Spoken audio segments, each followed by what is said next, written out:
Salut à tous. Il n'est pas rare dans les sujets de bac et autres d'ailleurs qu'on ait à faire des intégrales avec la fonction logarithme népérien, ln. Or prudence, parce que vous le savez, quand on a une forme du type u' sur u, alors grand F c'est ln de u, mais pas ln de u tout court, ln de valeur absolue de u. Donc on va avoir affaire à des signes ici. Il va vraiment falloir être vigilant à ce niveau-là. Allez, on en reparle après le générique. Je vous laisse mettre sur pause si vous voulez. Et puis vous penchez sur ces deux intégrales.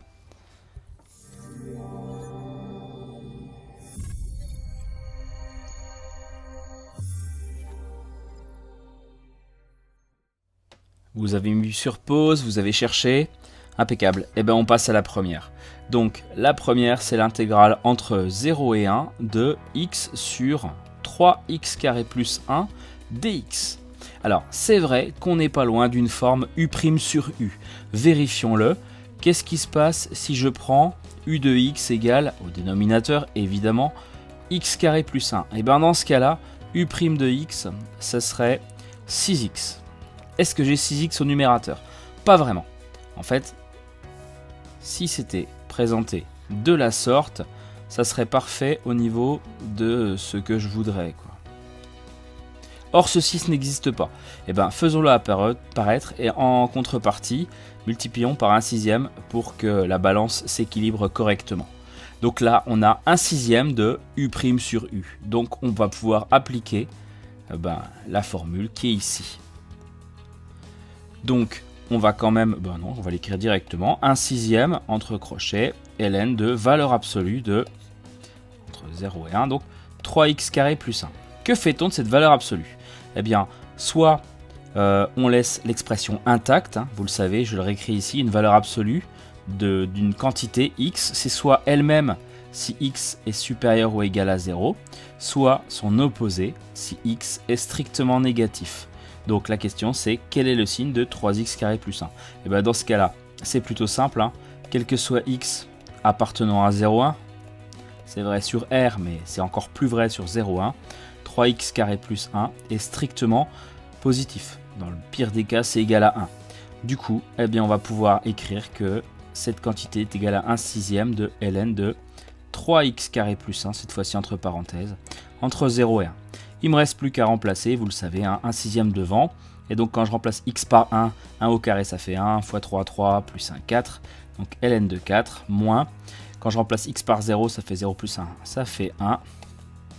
1 moins entre les deux.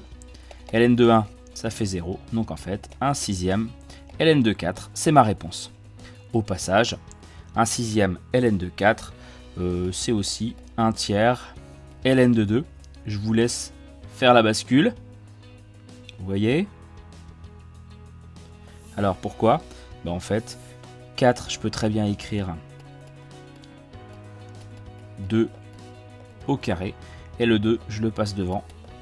Du coup, ça me donne 2/6 ln de 2. Et 2/6 ln de 2, c'est 1/3 ln de 2. Voilà pour cette quantité. Celle-là était très bien au passage. La deuxième maintenant.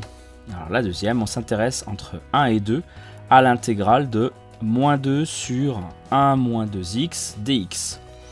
On est encore une fois très proche de la forme u' sur u. Vérifions, u sera forcément le dénominateur, 1 moins 2x, et donc la dérivée de 1 moins 2x, u', ça va être moins 2. Là, impeccable, on a parfaitement tout ce qu'il faut, donc on va pouvoir directement appliquer la formule ln de valeur absolue de 1 moins 2x entre 1 et 2. Et là, problème. De toute façon, si vous remplacez x par les valeurs, vous le verrez. 1 moins 2 fois 2, ça fait 1 moins 4, ça fait moins 3. ln d'un nombre négatif, pas possible. Je vous rappelle qu'ln est défini sur R plus étoile. Mais ici, il se trouve que 1 moins 2x est négatif. Alors, vérifions-le. 1 moins 2x, quand est-ce que c'est positif? Quand moins 2x est plus grand que moins 1, c'est-à-dire quand x est plus petit que 1,5. Donc en fait, pour résumer les choses, ln de valeur absolue de 1 moins 2x, c'est égal à ln de 1 moins 2x de manière normale si x est plus petit que 1,5. Et qu'est-ce qui se passe si x est plus grand strictement que 1,5, ce qui est notre cas ici? En fait, ça va être égal à l'opposé. Donc ln de l'opposé de 1 moins 2x, c'est moins 1 plus 2x, qu'on peut écrire 2x moins 1 si vous préférez. C'est l'opposé. Je vous l'ai écrit ici, 1 moins 2x. Si vous passez à l'opposé, ça fait moins 1 plus 2x, c'est-à-dire 2x moins 1.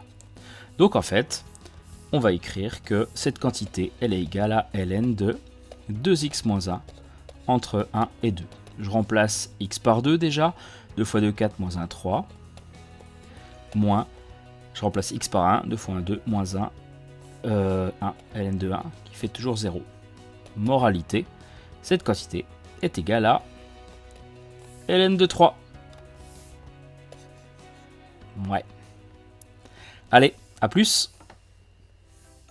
Si cette vidéo qui mêle tes deux passions, la mythologie grecque et les logarithmes, t'a aidé à comprendre un petit peu le monde des mathématiques, lâche un pouce bleu, partage sur les réseaux sociaux, fais monter le référencement de la chaîne, et moi je te dis à bientôt.